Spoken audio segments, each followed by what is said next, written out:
Je suis désolé, je vais vous parler de Bolloré aujourd'hui. Vincent Bolloré. Vincent Bolloré. Vincent Bolloré, l'homme d'affaires Vincent Bolloré. C'est Vincent Bolloré. Vincent Bolloré. Vincent Bolloré. Vincent Bolloré. Bolloré, tout le monde connaît ce nom et c'est un nom qui est pratiquement tombé dans le domaine public. Un jour de mai 2007, très exactement le lendemain de l'élection de Nicolas Sarkozy à la présidence de la République, quand Nicolas Sarkozy, dès le lendemain, s'envole avec sa famille dans un Falcon du groupe Bolloré, pour rejoindre un yacht de luxe basé à Malte, yacht de luxe dénommé le Paloma, et le Paloma qui est également la propriété de Bolloré. Vincent Bolloré n'est pas seulement le meilleur ami de Cyril Hanouna. Moi, je ne crache pas dans la main qui me nourrit. C'est aussi un homme d'affaires puissant, un capitaine d'industrie.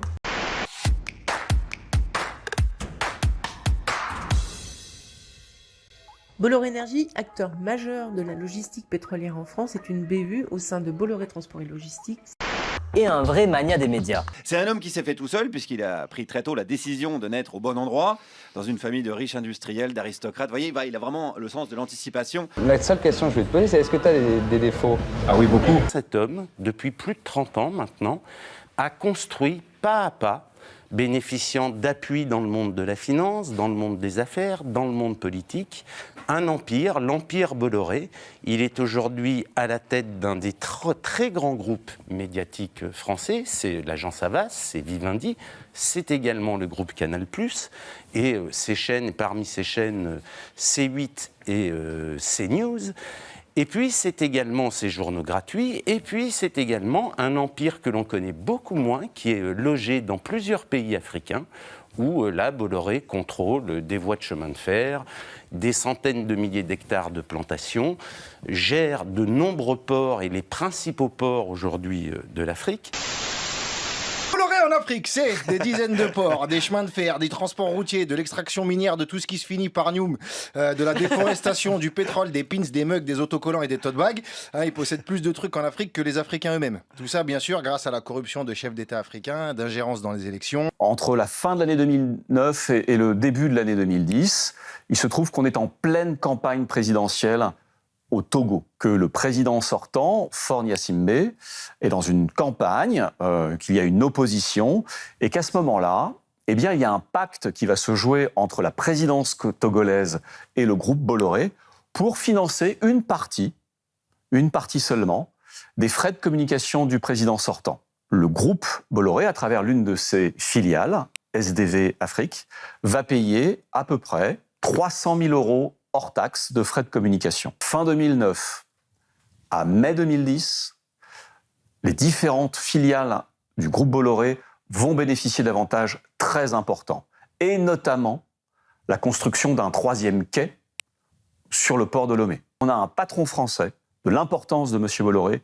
qui a joué un rôle majeur dans la réélection d'un président africain. Le bras de fer se poursuit entre les petits producteurs d'huile de palme et la Socapalm, la société camerounaise des palmeraies détenue en partie par le milliardaire français Vincent Bolloré. Au cœur d'un manteau vert, une colonne de fumée au-dessus de l'usine de la discorde. Une exploitation appartenant à la société camerounaise des palmeraies, une filiale de la société financière du Luxembourg, elle-même détenue à 54% par l'homme d'affaires belge Hubert Fabry et à 38% par le milliardaire français Vincent Bolloré. Bolloré, un actionnaire certes minoritaire, mais un nom célèbre qui cristallise la colère de ces deux paysans, riverains de la Socapalm. Samuel et Bédimé font partie d'un collectif de 10 ONG qui viennent de porter plainte en France contre le groupe Bolloré. Ils tiennent à nous montrer le lit de la rivière Ongué, l'épicentre de leur combat. Un cours d'eau pollué par les rejets de l'usine Socapalm, d'après les tests réalisés il y a 3 ans par l'Institut Pasteur du Cameroun. Ces résultats ont été transmis à la plus haute hiérarchie de Socapalm, c'est-à-dire le conseil d'administration. Personne n'a levé le plus petit doigt.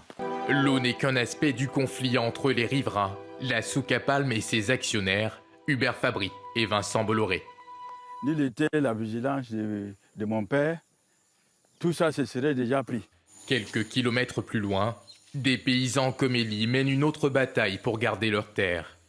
Des terres disputées situé à la lisière des Palmeraies et revendiqué par la Socapalm. Faute d'avoir pu obtenir un titre foncier, Elie n'a pu finir de construire sa maison et vit sous la menace d'une expulsion. La Socapalm revendique le terrain. Dès que je me mets à mettre deux, trois papins, il y a les militaires qui viennent.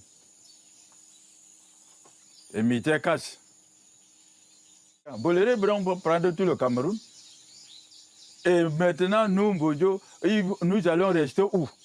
Les paysans riverains réclament plus de 20 000 hectares de terre à la Socapalm, dont la concession d'État s'étend sur 58 000 hectares. Des paysans qui, comme Elie, veulent aussi pouvoir fabriquer leur propre huile de palme grâce à ces pressoirs artisanaux. Mais certains sont accusés de concurrence déloyale et redoutent de se voir confisquer leurs pressoirs.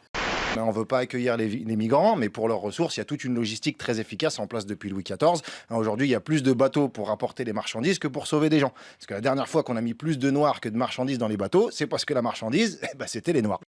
À 2 heures de piste de Douala, ils vont nous présenter des ouvriers payés à la tâche. À peine plus d'1 euro par jour. Moi, c'est Guillaume, j'ai 34 ans, Capoel, il a 14 ans. Bonjour.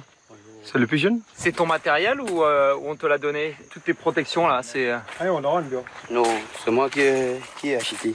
Deuxième défaut, sûrement trop gentil. En fait, le lendemain de la diffusion du complément d'enquête, il apprend qu'il est sur écoute. Ça, c'est une révélation de Mediapart. On a eu accès à ces écoutes judiciaires. Et là, on découvre, grâce aux écoutes, qu'il y a quelqu'un qui s'appelle Ramzi Kiroun, qui est le responsable notamment de la communication de Marion Lagardère, qui appelle Vincent Bolloré. Et en fait, il lui dit, écoute, Vincent, je peux te mettre en contact avec le directeur de cabinet de Delphine Ernotte, donc la grande patronne de France Télévisions, pour voir s'il n'y a pas moyen de faire quelque chose. Alors Vincent Bolloré, il dit, ça me gêne un peu, je préférerais que tu t'en occupes, toi. Mais ce qui est intéressant, c'est ce qui se passe après. Kiroun, il demande à Bolloré. Mais il n'y a rien de faux dans tout ça. C'est-à-dire dans l'enquête de France 2. Et là, Vincent Bolloré dit, ah mais tout ça est complètement vrai. C'est même au-dessous de la réalité. Et il éclate de rire. Et il entonne le thème de Dark Vador de Star Wars, vous savez. C'est-à-dire qu'on a Vincent Bolloré qui avoue que non seulement l'enquête des journalistes de France 2 était vraie, mais qu'elle est en dessous de la réalité, et qui se présente lui-même comme étant Dark Vador, c'est-à-dire comme étant l'homme le plus méchant de la galaxie. Avec tout ce qu'ils gagnent en pillant l'Afrique, ils payent des fachos sur ces chaînes de télé pour dire que les Africains doivent rentrer chez eux. L'information un peu impertinente, un peu indépendante, un peu enquêtée, ça on sent très bien que c'est pas du tout son truc. Donc l'investigation, il va la censurer, l'abîmer et finalement la supprimer en juin 2016. Les journaux télévisés de Canal, qui avaient un petit ton un petit peu moderne, ils sont supprimés également très rapidement après l'arrivée de Bolloré à la tête de la chaîne. Les Guignols, on vire les auteurs, Barthès est mis sous pression, le zapping est mis sous pression, c'est-à-dire que le simple fait d'avoir une mémoire télévisuelle et de dire il s'est passé ça dans la télévision, c'est intéressant de le mettre en perspective avec d'autres événements, ça aussi ça dérange. Cette concentration des pouvoirs en France, donc où beaucoup de tycoons prennent beaucoup de médias, et notamment des médias audiovisuels, dans un grand bouleversement, ça pose des questions évidentes de démocratie, voilà, tout simplement. Et quand nous nous intéressons à cet empire de Vincent Bolloré, nous apercevons que non seulement notre film a été censuré, mais plein d'autres vont être censurés à l'entrée. On va finir par interdire les émissions d'investigation. Et puis dernièrement, puisque ça a continué, on produit des documentaires qui sont en fait des publicités déguisées. Voilà. Il y a quelques jours, la justice t'a condamné à payer 151 000 € au groupe Canal+, qui te poursuivait parce que tu n'as pas respecté ce que tu appelles une clause de silence à vie au sujet de ce que tu as vécu au sein du système Bolloré. Ce sont ces méthodes, intimider, sidérer en fait l'ennemi qu'on a en face, pour mieux l'impressionner et, à vrai dire, pour nous faire taire, Jean-Pierre et moi. Des méthodes qu'on a pu également constater la semaine dernière, puisque plusieurs titres étaient poursuivis devant le tribunal, plusieurs titres dont Mediapart, du reste poursuivis devant le tribunal, et simultanément, le jour de l'ouverture de l'audience, est paru un appel signé par d'innombrables journalistes et responsables de journaux, halte au procédé procédure bâillon de Bolloré, puisque Bolloré a pris cette habitude de poursuivre systématiquement. Je pense que Vincent Bolloré assume totalement d'instrumentaliser l'information. Et comme les politiques ne font pas appliquer les lois, en l'occurrence la loi Bloch, qui en principe interdit à un actionnaire d'entraver la liberté éditoriale pour protéger ses intérêts de businessman, et à force de laisser faire, les politiques ont laissé ces industriels mettre la main sur 95% des médias privés français, au point qu'aujourd'hui, quelqu'un qui voudrait aller briguer le suffrage des électeurs en France aurait beaucoup de mal à se passer de ces médias privés et donc est obligé de montrer patte blanche. Êtes-vous le grand organisateur d'un grand projet idéologique et politique, comme certains se plaisent à écrire, dire ou chuchoter? Écoutez, les contenus, j'ai des convictions, je pourrais vous en parler tout à l'heure. Dans le Finistère, le néo-nazi Marc de Cacré-Valménier veille sur l'île de Vincent Bolloré. Le chef de file du GUD Paris a discrètement été recruté début 2023 dans l'équipe de gardiens chargée de la surveillance de l'île du Loc, propriété de Vincent Bolloré. Mais les contenus du groupe Canal n'ont qu'un objectif, c'est de servir ses abonnés ou ses téléspectateurs. Il instrumentalise les marques d'information dont il prend le contrôle pour soit favoriser son business, souvent d'ailleurs aller prendre de l'argent en Afrique pour financer ses médias en France.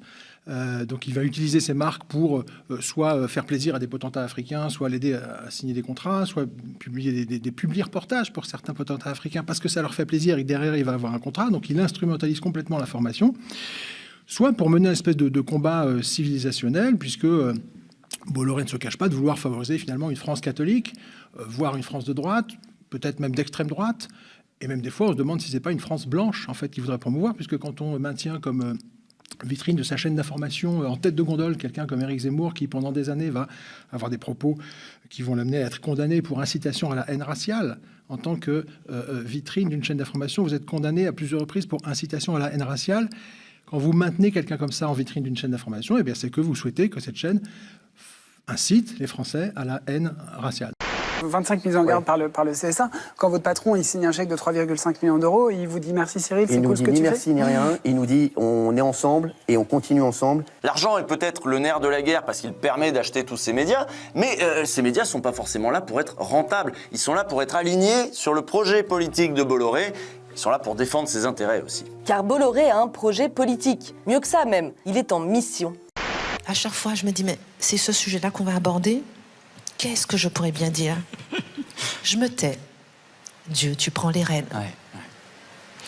C'est facile à dire, mais c'est la première fois que je l'ai expérimenté vraiment. Je me suis complètement effacée derrière Dieu et je l'ai laissé piloter. Les propos climato-sceptiques se multiplient sur CNews. Mais l'homme a un impact sur l'environnement. Il a un impact, donc c'est indéniable. C'est indéniable, simplement on ne l'a pas mesuré. Oui, il y a une part humaine, je ne nie pas la part humaine. Elle dis simplement qu'elle n'est sûrement pas déterminante parce qu'il y a eu des hommes sur la planète très peu de temps sur l'existence de cette planète. Il y a une folie, et j'avais vu la même folie avec le Covid, de vouloir, nous les hommes, influer sur certaines choses sur lesquelles on ne peut pas influer.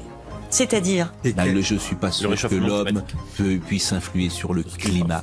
Le monde de l'édition est sous le choc. Le milliardaire Vincent Bolloré, qui contrôle désormais Hachette, numéro 1 de l'édition en France, vient de remercier la directrice des éditions Fayard. Isabelle Saporta avait refusé de coéditer le nouveau livre de Jordan Bardella, le président du Rassemblement national. Devant cette résistance, Vincent Bolloré a décidé de reprendre en main ses maisons d'édition en plaçant de nouveaux dirigeants.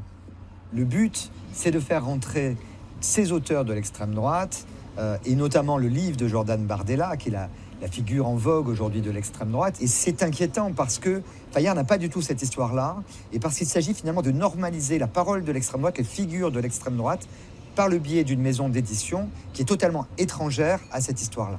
Le groupe Hachette, avec ses maisons prestigieuses comme Fayard en sciences humaines, Grasset en littérature, mais aussi ses manuels scolaires, pourrait se mettre au service de la stratégie politique du milliardaire breton.